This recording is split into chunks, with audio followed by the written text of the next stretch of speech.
पौर्णिमा रेसिपीमध्ये आपल्या सर्वांचे खूप खूप स्वागत। मी आज आपल्याला रक्षाबंधन स्पेशल राजस्थानी खुर्मा कसा बनवायचा ते दाखवणार आहे। माझी रेसिपी जर तुम्ही पहिल्यांदाच पाहत असाल तर माझ्या चॅनलला लाईक, शेअर, सबस्क्राइब करा, सोबतच बेलचे आयकॉन प्रेस करा।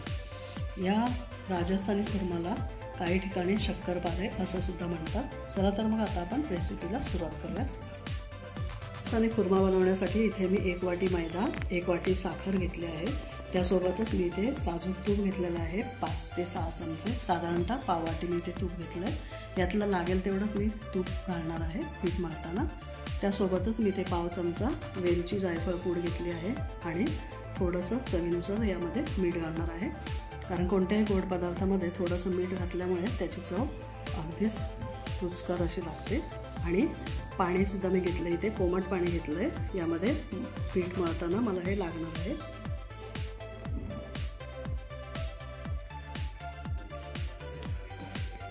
यामध्ये मी 4 चमचे तूप घातलं होतं। तूप सर्व मी या मैद्याला चोळून घेतलं आहे। आता कोमट पाणी थोडंसं घालत हे घट्टसर असा गोळा मी तयार करून घेणार आहे। हे पहा, अशी मूठ बनली म्हणजे आपलं पीठ बरोबर आहे। फक्त आता यामध्ये थोडंसं पाणी घालत आपण सॉफ्ट असा गोळा तयार करून घ्यायचा आहे। जसं लागेल तसं थोडंसं पाणी घालत आपण हे मळून घ्यायचं आहे।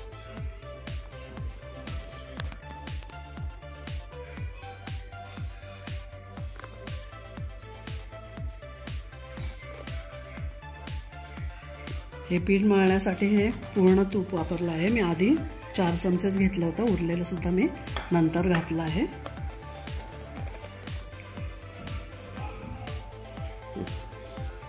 इथे आपलं पीठ मळून झालं आहे। आता मी यावर झाकण ठेवून 10 मिनिटं ठेवणार आहे। तोपर्यंत आपण साखरेचा पाक बनवून घेऊया। 10 मिनिटं झालेले आहेत। आता आपण या पिठाचे 2 समान गोळे करून घेऊयात आणि चपाती लाटून घेऊयात। दोन्ही एकसारखे गोळे बनवून घेते मी।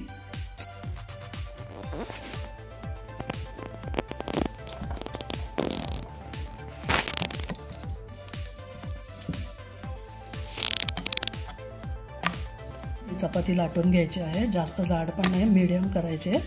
जास्त जाड सुद्धा नाही करायचे आणि जास्त पातळ सुद्धा नाही करायची। याला वरून पीठ वगैरे लावण्याची काहीच गरज नसते। चला तर मग मी आता दोन्ही पोळ्या पहिल्यांदा लाटून घेते।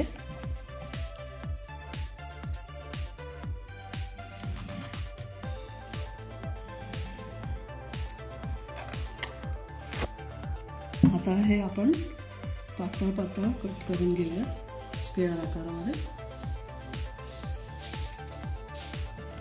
हे उरलेलं पीठ आपण नंतर पुन्हा वापरणार आहोत।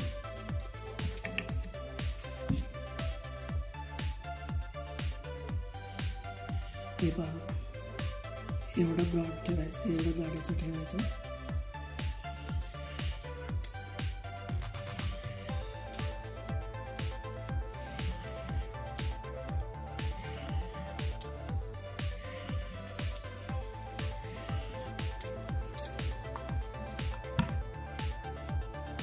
आता हे अर्ध्यावरती कट करायचं। तुम्हाला यापेक्षा थोडंसं मोठं ठेवायचं असेल तरी तुम्ही ठेवू शकता, पण इतकंच छान होतं, दिसायलाही छान दिसतं। चला तर मग आता आपण हे फ्राय करून घेऊयात। पहिल्यांदा इथे मी कढईमध्ये तेल गरम करायला ठेवलं होतं। तेल आपलं गरम झालं आहे। आता यामध्ये आपण हे शक्करपारे सोडून घेऊया फ्राय करायला।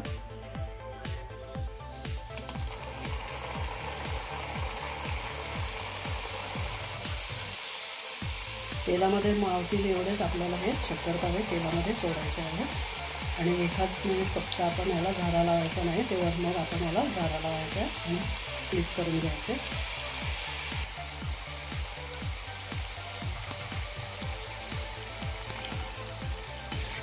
ब्राऊन कलर आला आहे याला। आता आपण हे प्लेटमध्ये काढून घेऊया आणि दुसरी बॅच सुद्धा अशाच प्रकारे फ्राय करून घेऊया। इथे आपला राजस्थानी खुर्मा फ्राय करून झाला आहे। आता आपण 1 तारी पाक बनवायला घेऊया। त्यामध्ये हे आपण घालणार आहोत। कढईमध्ये मी 1 वाटी साखर घालते आणि अर्धी वाटी पाणी घालते। त्यासोबतच मी इथे पाव चमचा वेलची जायफळ पूड घालते. आता आपण हे साखर वितळून घेऊया आणि एकतारी पाक बनवूया. आता आपण चेक करूया ते आपला पाक झालाय का तयार.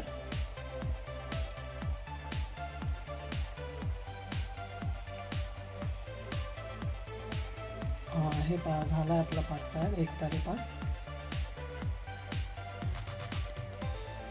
आता यामध्ये आपण हे शक्करपारे घालून घेऊया.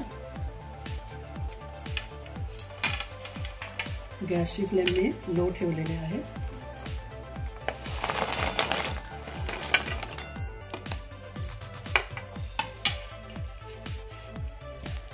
पण हे शक्करपारे असेच पाकामध्ये परतून घेऊया 1-2 मिनिटं फक्त. इथे आपले शक्करपारे म्हणजेच राजस्थानी खुर्मा खाण्यासाठी तयार आहे. वेळात वेळ काढून माझी रेसिपी पाहिल्याबद्दल सर्वांचे मनापासून खूप खूप खूप धन्यवाद. पुन्हा आपण भेटू अशाच काही गोड गोड रेसिपींसोबत. धन्यवाद.